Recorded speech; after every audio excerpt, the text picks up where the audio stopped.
저는 고린도전서 6장 19절에서 20절까지 말씀을 중심으로 교회와 하나님의 은혜라는 제목으로 말씀 나누겠습니다. 같이 제목을 읽어보실까요? 시작. 교회와 하나님의 은혜. 6월달은 하나님의 은혜를 주제로 계속 시리즈로 말씀을 나누고 있습니다. 주의 종들은 잔치집에도 가지만 장례식을 참 많이 갑니다. 특별히 집례를 많이 하는데요. 저보다 연세가 많으신 분들을 천국 가시고 집례를 할 때와 저보다 나이가 더 젊은 분들, 어린 분들을 천국 보내드리고 집례를 할 때는 제 마음 자세가 굉장히 좀 틀려집니다. 어떻게 위로해야 될까 또 걱정되기도 하고 이 죽음에 대해서 다시 한번 생각하는 은혜를 체험하게 됩니다. 성경은 우리 인생이 잠시 있다 사라지는 안개와 같다고 얘기를 하고요. 70년, 80년, 100세 시대면 100세까지 살다가 여기 있는 모든 분들은 다 천국에 갈 것입니다. 최근에 우리 성도 한 분이 정말 너무 젊은 나이에 천국에 갔습니다. 너무 마음이 아픕니다. 이분이 치유되기를 기도했는데 벌떡 일어나서 치유되었다면 더 큰 영광을 돌릴 수도 있겠죠. 근데 하나님께서 이분을 젊은 나이에 하늘나라로 데리고 갔습니다. 이분이 119에 실려가면서 마지막 남긴 말은 뭐냐면 119 기사한테 우리 순복음 금정교회를 한 바퀴 쭉 돌고 자기가 좀 병원에 가면 좋겠다고. 그래서 그 119 운전하시는 분이 우리 교회를 쭉 돌아서 병원에 갔습니다. 사실 이 마지막 임종을 앞두고 몸이 굉장히 아픕니다. 우리 모든 사람들은 다 빨리 병원에 가서 진통제를 맞거나 하기를 원할 텐데 그분의 소망은 교회를 한번 보겠다라는 거예요.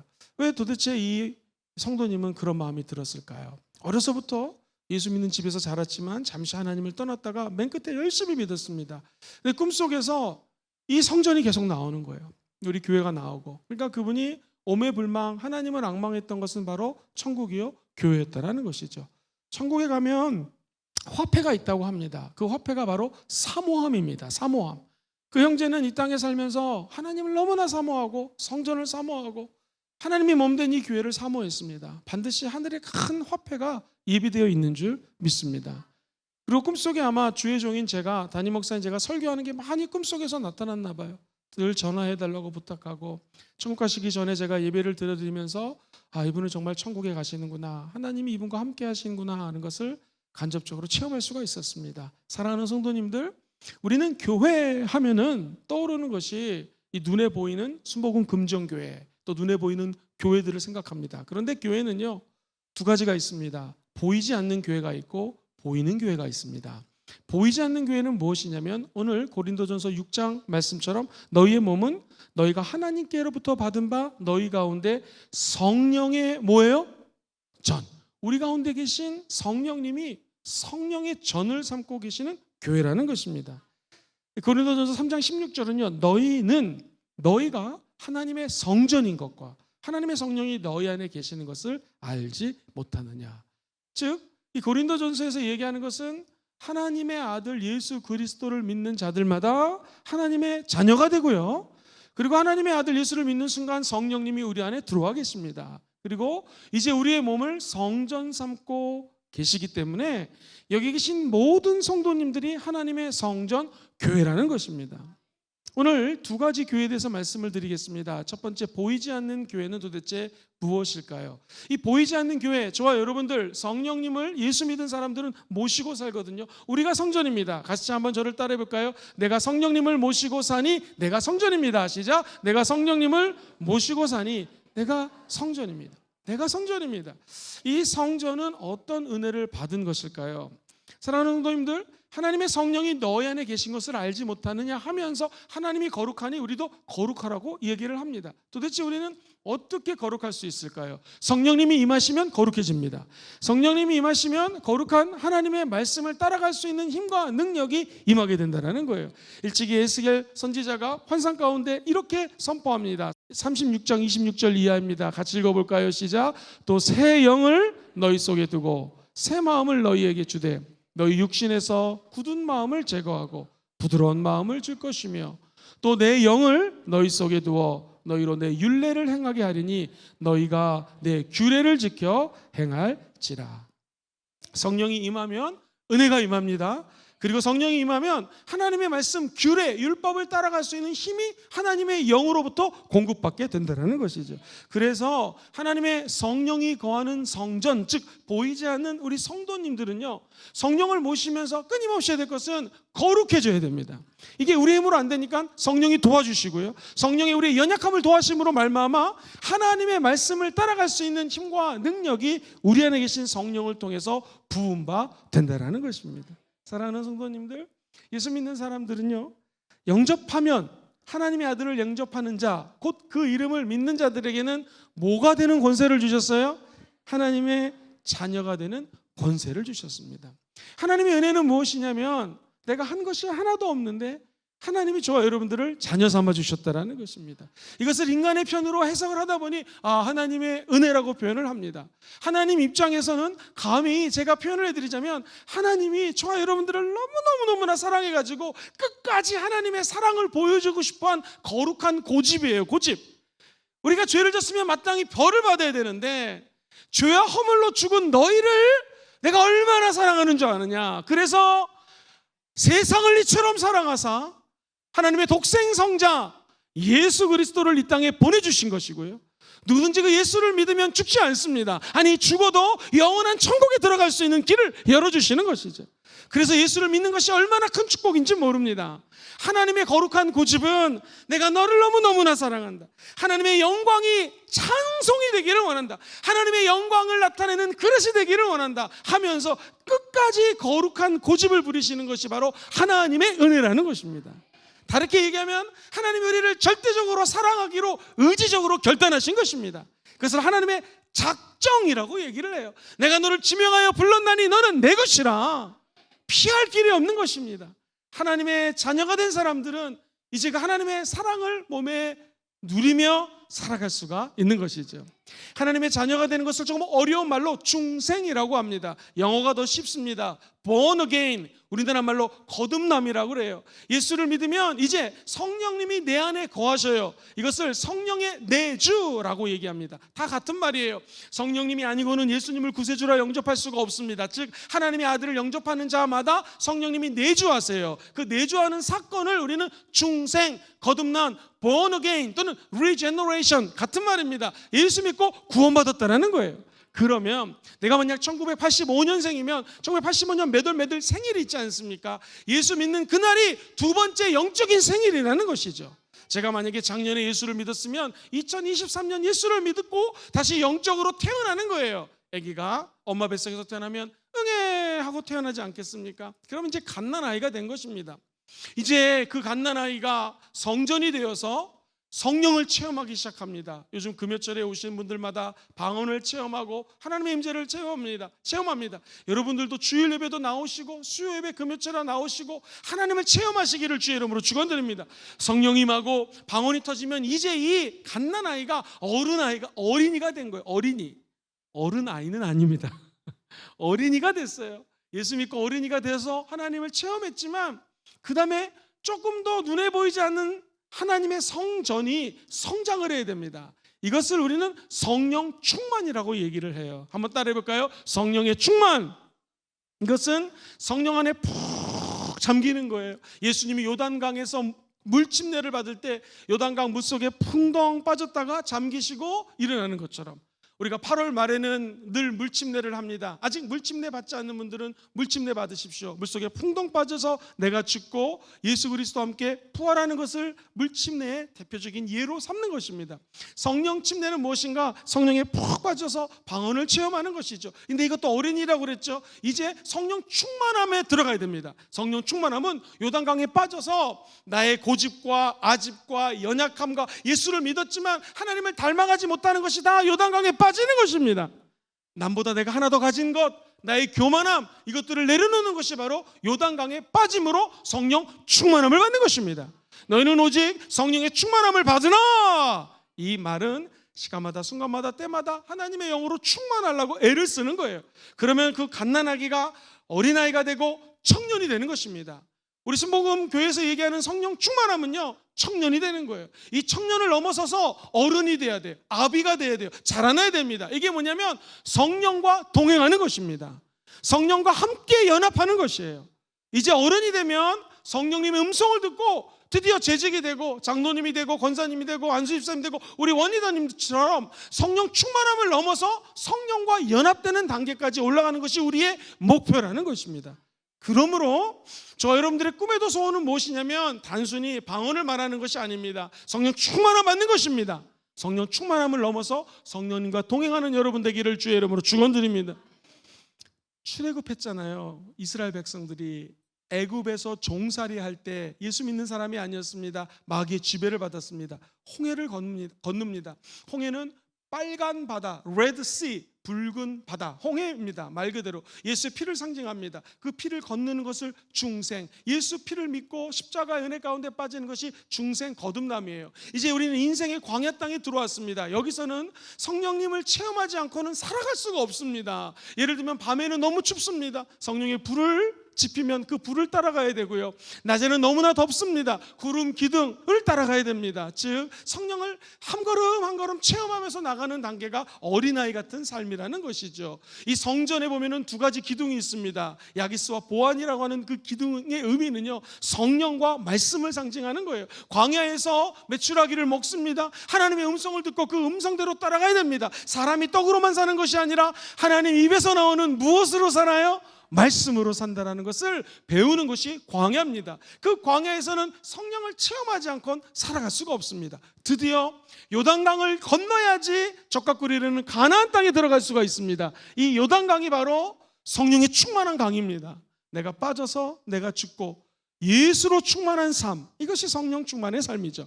우리 예수 믿는 모든 성도들은 이제 성령 충만의 강 요단강을 넘어서 어디를 가야 됩니까?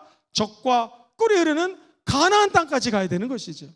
예수를 성전으로 모시고 사는 우리들은요, 우리의 목표가 있습니다. 그것은 성령 충만의 강 요단강을 건너서 우리 성령님이 임재해 주시는 저 가나안 땅에 가서 성령님과 동행하는 것입니다. 그런 성도들이 다 되시기를 주의 이름으로 축원드립니다. 그러려면 기억해야 될 것이 있습니다. 그것은 내가 하나님의 형상으로 창조함을 받았다는 것을 늘 입술로 선포해야 됩니다. 창세기 보면 1장 27절에 이렇게 말씀하십니다. 같이 읽어볼까요? 시작. 하나님이 자기의 형상 곧 하나님의 형상대로 사람을 창조하시되 남자와 여자를 창조하시고. 할렐루야. 사랑하는 성도님들, 은혜는 무엇입니까? 하나님이 저와 여러분들에게 성령의 열매를 맺게 하기 위해서 부어주시는 축복입니다. 저와 여러분들이 산소통을 메고 깊은 곳에 들어가면 숨을 쉴 수가 있습니다. 산소가 공급됩니다. 그런데 그냥 숨을 들어마시고 물속에 들어가면 2분, 3분, 4분, 5분, 6분 넘기기가 어렵습니다. 다시 올라와서 산소를 들여마셔야지 살 수가 있는 것입니다. 이 땅에 살면 인생의 광야를 걷는다고 얘기를 하죠. 성령님과 함께 걷는 것은 무엇입니까? 성령의 능력을 공급받는 것이죠. 그러려면 호수로 산소와 연결이 되어 있어야 됩니다. 그것이 기도입니다. 기도하면 하늘문이 열리고 우리에게 생명력을 공급해 줍니다. 우리가 이 땅에 살면서 죄를 지을 수 있습니다. 성령 충만함 받았지만 넘어질 수도 있습니다. 그리고 죄 가운데 빠질 수도 있습니다. 이때 필요한 것이 기도를 통해서 새로운 산소를 공급받아야 된다는 것이죠. 그러면 우리에게는요, 살아갈 수 있는 길이 열립니다. 그것이 바로 이 말씀이에요. 내가 부족하고 연약하지만 하나님의 형상을 따라 창조되었고 우리가 우리의 모습대로 사람을 창조하자 하면서 진흙을 만들고 우리 코에다가 루아흐, 생기를 불어넣자 생명이 되었습니다. 이 생기는 루아흐, 성령의 바람이 들어오는 것입니다. 저와 여러분들이 산소를 받아들이듯 성령을 받아들이며 성령과 함께 호흡하면 이 땅에서 살아갈 수 있는 에너지를 얻게 될 줄 믿습니다. 그런데 도대체 사람들이 왜 망합니까? 사업을 하다가 혹은 인생을 살다가 왜 망합니까? 그 망하는 이유를 이 호세아서 4장 6절은 이렇게 얘기합니다. 내 백성이 지식이 없으므로 망하는도다. 네가 지식을 버렸으니 나도 너를 버려 내 제사장이 되지 못하게 할 것이요, 네가 내 하나님의 율법을 잊었으니 나도 너 자녀들을 잊어버리리라. 무서운 말입니다. 그럼 목사님, 방법이 무엇입니까? 어떻게 해야지 내가 다시 하나님의 은혜의 세계에 들어갈 수 있고 하나님의 음성을 들을 수 있고 하나님과 함께 걸어갈 수가 있겠습니까? 야훼께 돌아가시면 됩니다. 눈에 보이지 않는 성도들이 이 예배당에 나와서 하는 것이 무엇이냐? 예배를 드리며 하나님께로 다시 돌아가는 것입니다. 그래서 호세아서는 6장에 이렇게 선포를 하지요. 1절 이하에 같이 읽어봅니다. 시작. 오라, 우리가 야훼께로 돌아가자. 야훼께서 우리를 찢으셨으나 도로 낫게 하실 것이요 우리를 치셨으나 싸매어 주실 것임이니라. 야훼께서 이틀 후에 우리를 살리시며 셋째 날에 우리를 일으키시리니 우리가 그의 앞에 살리라. 그러므로 우리가 야훼를 알자. 힘써 하나님을 알자. 그의 나타나심은 새벽의 빛같이 어김없이 비와 같이 땅을 적시는 늦은 비와 같이 우리에게 임하시리라. 할렐루야. 그분이 우리의 마음을 찢을지 모르지만 다시 낫게 할 것이요 야훼께로 돌아가면 새 능력을 부어주실 것입니다. 땅을 적시는 늦은 비, 마지막 때에 내리는 비처럼 생명력을 공급해 주실 것이고요, 잠을 잤다가 눈을 뜨면 새벽에 어김없이 해가 돋는 것처럼 야훼 하나님의 영광이 나타나게 되실 것입니다. 그러므로 주일날 모여서 예배 드리고 세상으로 나가지 않습니까? 이 세상에 나가서 해야 될 일은 무엇인가? 야훼 하나님, 내가 주님께로 돌아갑니다. 입술로 고백하며 우리 안에 성령님이 거하시는 성전인 것을 입술로 선포하시기를 주의 이름으로 축원드립니다. 사랑하는 성도님들, 우리가 이렇게 주님께로 돌아가다 때도 또 넘어질 때가 있습니다. 세상을 살다가 세상 친구 만나면 저 이 세상의 즐거움을 다 버려야 돼, 그럴 수 없느니라 하면서 세상으로 나갈 때가 있어요. 근데 사도 바울이 이 비밀을 알았습니다. 한 사람이 예수를 믿고 나서 어린아이가 이제 성령을 체험하고 어린아이가 됐다가 다시 성령의 충만함을 받고 청년이 되고 이제 진짜 성령의 동행하심으로 연합을 이룸으로 하나님의 파송받는 제자가 되는 것을 이 사도 바울은 본인도 체험했고 수많은 목회 활동을 통해서 체험했습니다. 그가 바로 이렇게 고백을 하지요. 고린도전서 1장 26절 이하입니다. 같이 읽어보겠습니다. 시작. 형제들아, 너희들의 부르심을 좀 봐라. 육체를 따라 지혜로운 자가 많지 아니하며 능한 자가 많지 아니하며 문보일 좋은 자가 많지 아니하도다. 그러나 하나님께서 세상에 미련한 것들을 택하사 지혜 있는 자들을 부끄럽게 하려 하시려, 세상에 약한 것들을 택하사 강한 것들을 부끄럽게 하려 하시며, 하나님께서 세상에 천한 것들과 멸시받는 것들과 없는 것들을 택하사 있는 것들을 폐하려 하시나니. 우리가 하나님이 부르셨다를 받았다는 것은 이는 아무도 어떤 육체도 하나님 앞에서 뭐 할 것이 없어요? 사랑하지 못하게 하려 함이라는 것입니다. 하나님이 우리를 택했을 때요, 육체를 따라 지혜가 있고 돈이 있고 잘나서 택했다는 것이 아닙니다. 오직 하나님의 은혜로 저와 여러분들을 지명하여 불렀다라는 것이고요, 성령을 부어주셨습니다. 성전이 되었습니다. 이게 하나님의 은혜라는 것입니다. 2021년 자료를 보니까 한 사람이 대한민국 1% 상위 재산을 갖고 있는 사람이 되려면 순자산, 갖고 있는 자산 중에서 대출인가 빚 같은 걸 다 빼면 자기의 순자산이 나오거든요. 카드 빚도 이거 빚입니다.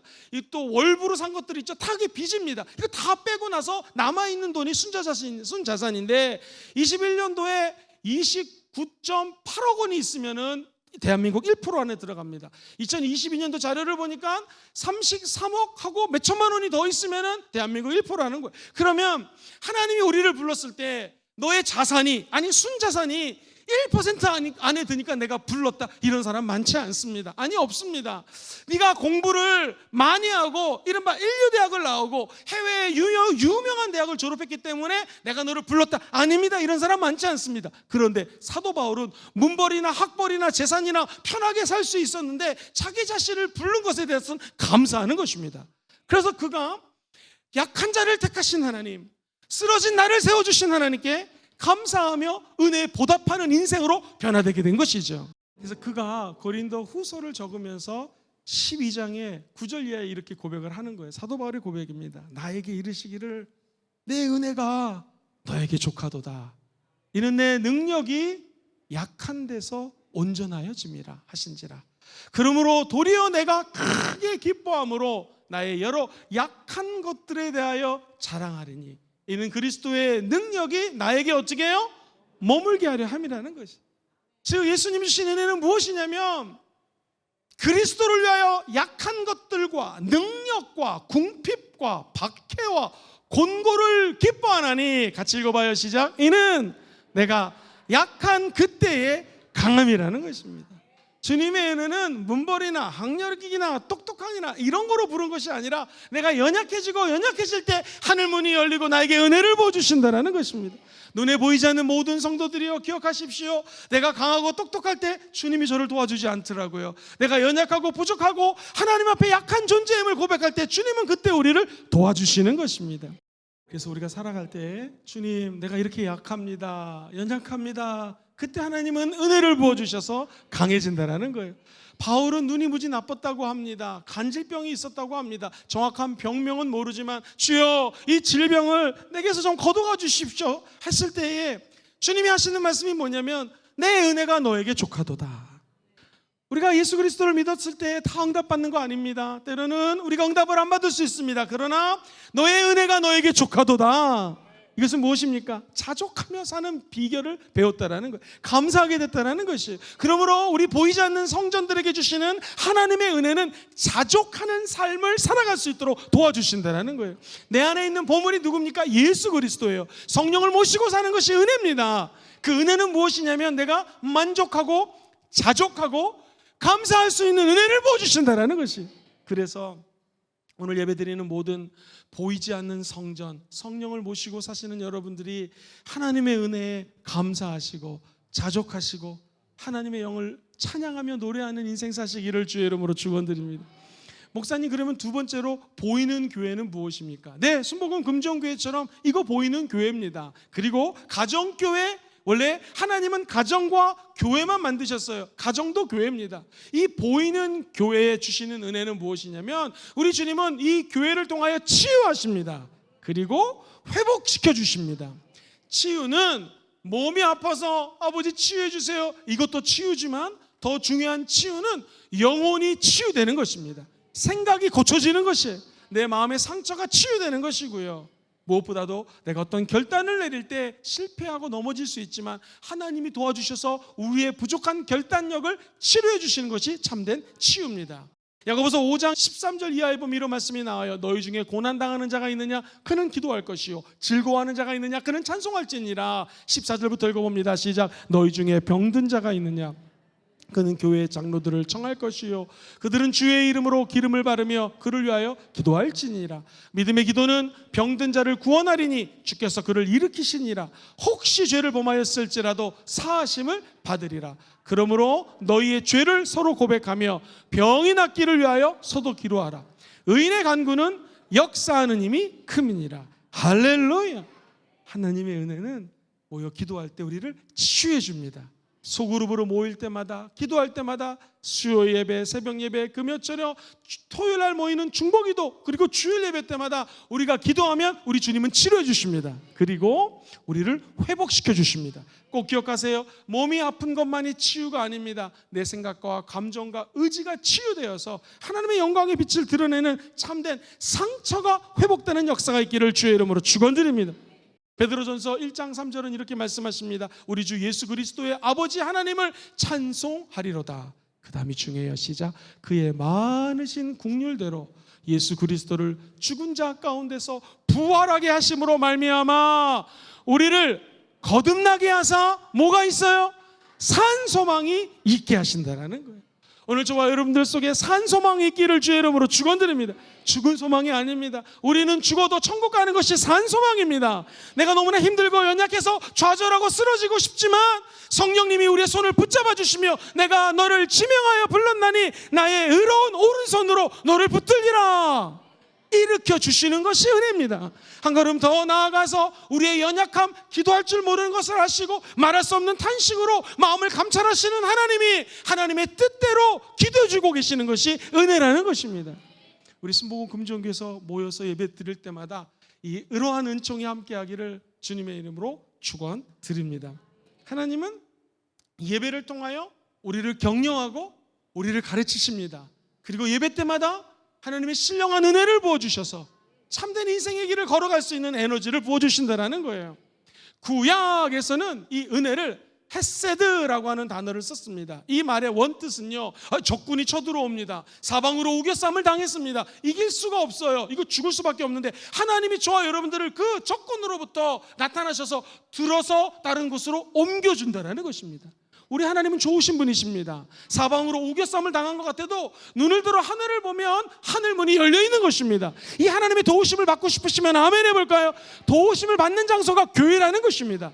회복되고 치유되는 장소가 이 자리라는 것이죠. 그러므로 진짜 헤세드는요, 하나님의 영광의 빛이 이 가운데 임해서 네가 나와 함께 죽기를 원하느라, 그리고 네가 부활한 것을 내가 아노라. 할렐루야. 우리가 고백하는 것입니다. 예수님 죽음 내 죽음. 시작. 예수님 죽음 내 죽음. 예수님 부활 내 부활. 예수님 부활 내 부활. 예수님 승천 내 승천. 우리가 가는 저 천국, 예수님 보좌 내 보좌. 예수와 함께 연합된 것이죠. 그래서 우리는 이 땅에 살면서 내 힘으로 싸우는 사람들이 아닙니다. 헤세드는 저 보좌 우편에 앉아 계신 예수님의 권세, 예수님의 능력으로 이 땅의 공중 권세 잡은 자를, 이 땅에서 내가 싸우면 백전백패죠. 그러나 하늘 보좌에 계신 예수님과 함께 성령의 능력으로 그 권세로 싸우는 것이 영적 전쟁입니다. 그 전쟁을 하기 위해서 모인 것이 교회예요. 예배 드릴 때마다 하늘 권세가 이 교회의 권세가 되는 것이고요, 교회의 권세는 곧 예수의 권세이기 때문에 이곳에 두세 사람이 내 이름으로 모여 기도하는 것에 응답이 있는 것이고요, 이곳에서 치유를 선포할 때 치유가 되는 것이고요, 이곳에서 귀신을 쫓아낼 때 귀신이 떠나가는 것입니다. 오늘 그 하나님의 은혜가 이 교회에 영원히 함께하기를 주의 이름으로 축원드립니다. 우리의 교회는 하나님의 영이 거하는 성전이요, 우리를 회복시키는 곳입니다. 그리고 헤세드의 구약의 은혜의 의미는 내 힘으로 싸워 이길 수가 없네요. 하나님이 은혜를 부어주셔야 된다는 거예요. 신약에서 은혜의 개념은 더 한 발자국 더 앞서갑니다. 카리스인데요, 이 카리스에다가 헬라어는 맞자를 이렇게 쓰는데 이걸 갖다 붙이면 결과를 나타내는 전미사가 됩니다. 즉 카리스, 영어에 이제 이게 그레이스가 돼요. 은혜인데 이 은혜에다가 맞자를 갖다 붙이면 카리스마, 성령의 은사가 돼요. 영어로는 the gift of the Holy Spirit. 성령님이 우리에게 선물을 주시는데 그게 성령의 은사입니다. 그래서 우리가 기도하고 은혜를 받고 또 받으면 결과로서 하나님의 영으로 충만하게 되는 것이고요, 성령의 은사를 부어주시는 거예요.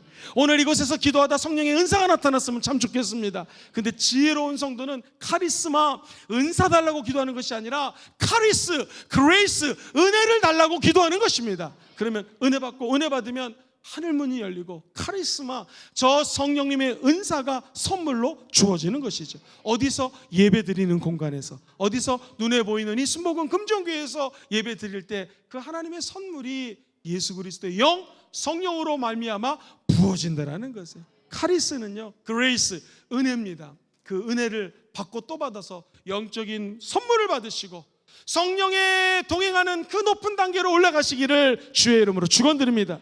순복음 교회에서 얘기하는 성령 운동은 단순히 방언하고 치유하는 것을 넘어서서 성령님과 동행하는 것입니다.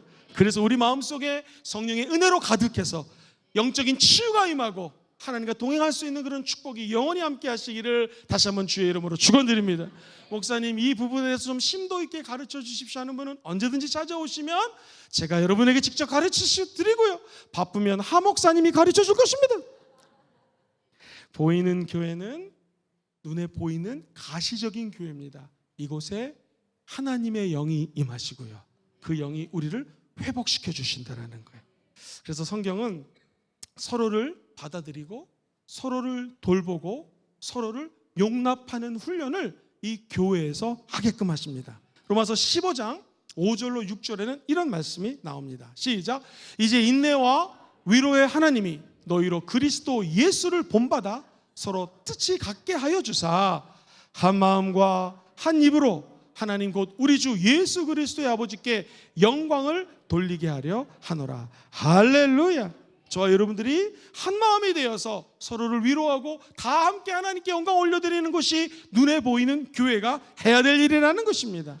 또 하나, 교회가 아까 말씀드렸던 것처럼 예수 믿은 갓난아기가 성령을 체험해서 어린이가 되고 성령 체험한 사람이 방언도 하고 기도를 하면서 성령 충만함 받는 것이고, 성령 충만함 받는 사람이 어디까지 자라나야 돼요? 성령님과 동행하는 데까지 자라날지어다. 이것을 성경은 에베소서 2장 22절로 이렇게 표현합니다. 시작. 너희도 성령 안에서 하나님이 거하실 처소가 되기 위하여 그리스도 예수 안에서 함께 지어져 가는 거예요.